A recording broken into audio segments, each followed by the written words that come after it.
नमस्कार दोस्तों। आज एक छोटे से टॉपिक के बारे में बात करना चाहता हूं। एक सामाजिक जिसे प्रथा कहें या सामाजिक बुराई कहें, जिससे हमारे एक समाज को उससे गुजरना पड़ा। इसके पीछे कौन कौन से कारण रहे और क्या क्या घटनाएं घटी, कब इसके ऊपर रोक लगी, किसने लगाई और खास बात क्या क्या इससे संबंधित प्रश्न पूछे जाते हैं, उसके बारे में आज आप सामने डिटेल से मैं आपके सामने बात करने जा रहा हूं। देखिए, मैं बात कर रहा हूं कौन सी प्रथा के बारे में? सती प्रथा के बारे में। सती प्रथा के बारे में आज आपके सामने बात कर रहा हूं। इसका नाम सती, देवी सती से ये नाम जोड़ा गया और इस यहाँ पर एक प्रथा बन गई जिसका नाम रखा गया सती प्रथा। सती प्रथा नाम रखा गया। यहीं से बात करें इस इतिहास के बारे में, अगर इसकी बात करें तो दो ऐसे अभिलेख मिले हैं जिस अभिलेख से हमें इसकी जानकारी मिलती है। एक एरण अभिलेख, ध्यान से समझना, कौन सा है? एरण अभिलेख। एरण अभिलेख कब का है? 510 ईस्वी। 510 ईस्वी। कौन से राजा संबंधित थे? राजा भानुगुप्त से संबंधित थे। गुप्त वंश के राजा भानुगुप्त से संबंधित थे। भानुगुप्त के समय सैनिक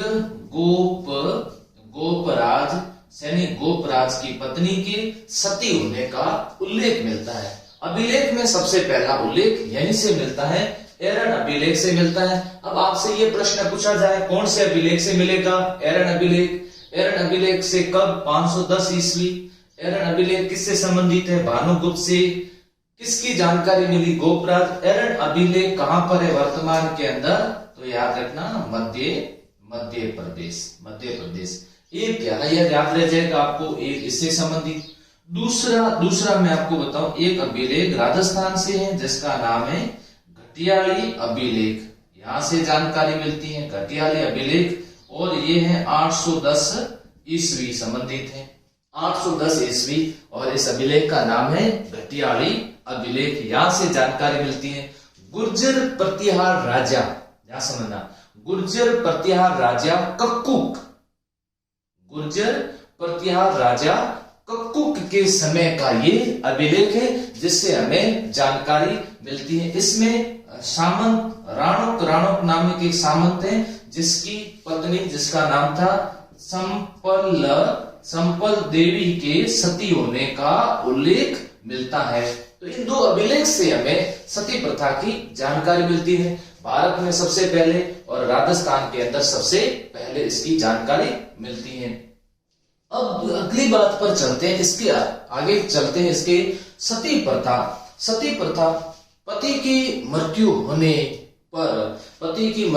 पर उसकी चिता के साथ जल करके अपनी जीवन लीला को क्या कर देना? समाप्त कर देना। जीवन लीला को समाप्त कर देना। पति के साथ में सती हो तो उसे कहते थे समरण सती, और उसके बाद में उसके वस्त्रों के साथ में हो तो उसे कहते थे अनुमरण सती कहते थे। पुत्र के साथ सती होने पर उसको मां सती भी कहा जाता था। राजस्थान में ऐसा बताया जाता है कि बाबूजी की पत्नी बाबूजी के वस्त्रों के साथ सती हो गई, अनुमरण सती।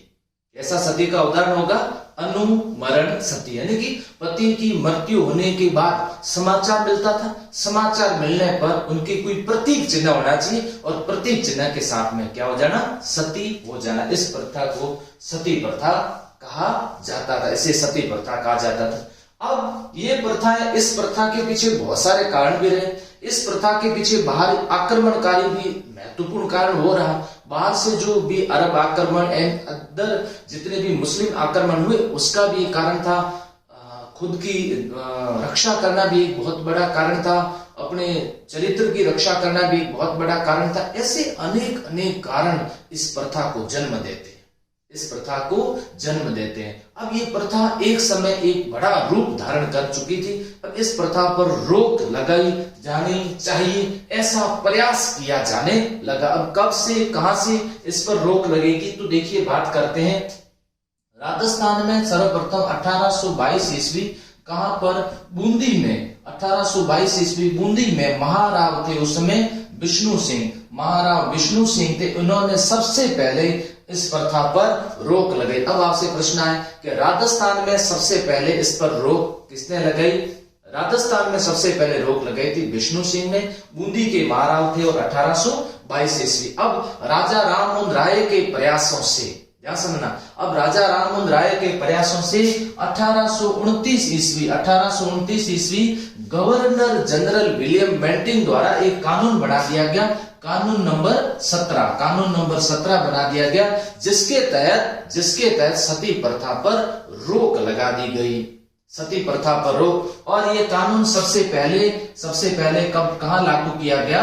बंगाल के अंदर लागू किया गया। और 1830 ईस्वी में ये कानून मद्रास और बंबई के अंदर ये कानून लागू कर दिया गया। इस कानून को वहां पर भी लागू कर दिया गया। तो ये राजा राममोहन राय के प्रयासों से अब इसके बाद में 1830 ईस्वी अलवर के राजा विनय सिंह द्वारा सती प्रथा पर रोक लगा दी गई। अब 1830 की बात आती है, विनय सिंह के द्वारा सती प्रथा पर रोक लगा दी गई। इस तरह से सती प्रथा पर राजस्थान की रियासतों द्वारा रोक लगा दी गई। 1844 ईस्वी किसने रोक लगाई? जयपुर के द्वारा रोक लगा दी गई। उस समय राजा कौन थे? राम सिंह सेकंड थे, राम सिंह सेकंड। 1848 ईस्वी जोधपुर ने रोक लगा दी, जोधपुर के द्वारा रोक लगाई। राजा कौन थे? तख्त सिंह थे उस समय राजा। 1861 ईस्वी उदयपुर में रोक लगा दी गई, और उस समय राजा कौन थे?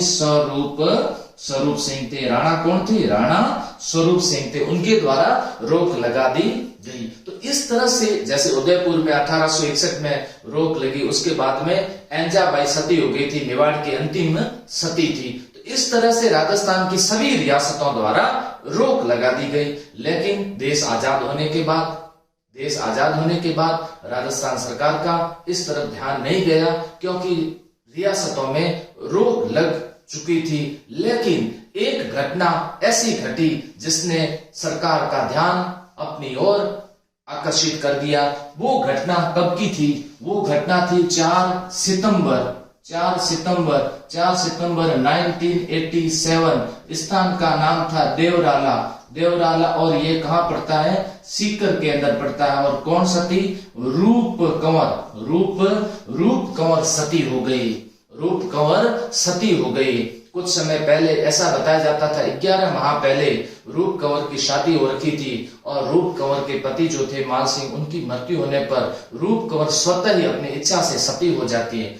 रूप कंवर सती प्रकरण ने पूरे राजस्थान के अंदर एक बार फिर इस मुद्दे को उठा दिया, और ये मुद्दा विधानसभा भवन के अंदर गूंज चुका था। ऐसी स्थिति के अंदर सरकार द्वारा तुरंत ये निर्णय लिया गया और अध्यादेश पारित कर दिया गया। सती निवारण विधेयक 1 अक्टूबर 1987 के अंदर 1987 के अंदर ये 87 में 4 सितंबर को हुई, और ये अक्टूबर के अंदर सरकार द्वारा अध्यादेश लाया गया। उस समय मुख्यमंत्री थे हरिदेव जोशी उस समय मुख्यमंत्री थे।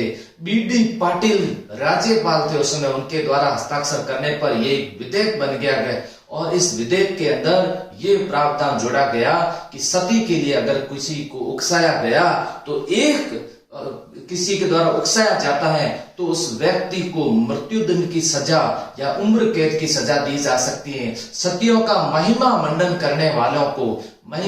करने वाले को 7 साल की सजा दी जा सकती है, या उसके ऊपर 30,000 रुपए का जुर्माना भी लगाया जा सकता है। 30,000 रुपए का जुर्माना लगाया जा सकता है। इस तरह से राजस्थान के अंदर इस प्रथा पर रोक लगा दी गई। तो राजस्थान में अंतिम सती से संबंधित प्रश्न पूछा जाए, अंतिम सती कौन थी? रूप कंवर थी। रूप कंवर अंतिम सती थी। इसके अलावा मध्यकालीन भारत से संबंधित कोई प्रश्न आए तो मध्यकालीन भारत में मोहम्मद तुगलक के द्वारा सती प्रथा पर रोक लगाने के आदेश जारी किए गए थे, लेकिन ये प्रथा लगातार चलती रही। अब आपसे प्रश्न पूछें कि सती होने वाली जो महिला है, सती होने वाली महिला अपने परिवार के सदस्यों को वचन देके जाती थी, उसे क्या बोलते थे? उसे अणक बोलते थे। उसे क्या बोलते थे? अणक बोलते थे। झुंझुनू के अंदर सती माता का मंदिर बना हुआ है, झुंझुनू के अंदर मंदिर बना हुआ है। और खास बात मैं बताऊं, 1986 के बाद में वहां पर भी नाम परिवर्तित करना पड़ा। वहां दादी जी के नाम से, दादी जी नारायणी, उनका मंदिर बना हुआ है, सती माता का मंदिर कहते हैं। भाद्रपद में भाद्रपद की अमावस्या को सती माता का मेला भी लगता है, सती माता का मेला लगता है। तो यहाँ सती प्रथा से संबंधित जितने भी प्रश्न बनते हैं, उन सभी प्रश्नों को एक साथ संग्रह करके आपके सामने ये प्रश्न मैंने दिए। उम्मीद है कि ये छोटा सा वीडियो आपको पसंद आएगा और ये जानकारी आप अन्य लोगों के साथ भी शेयर करें। धन्यवाद।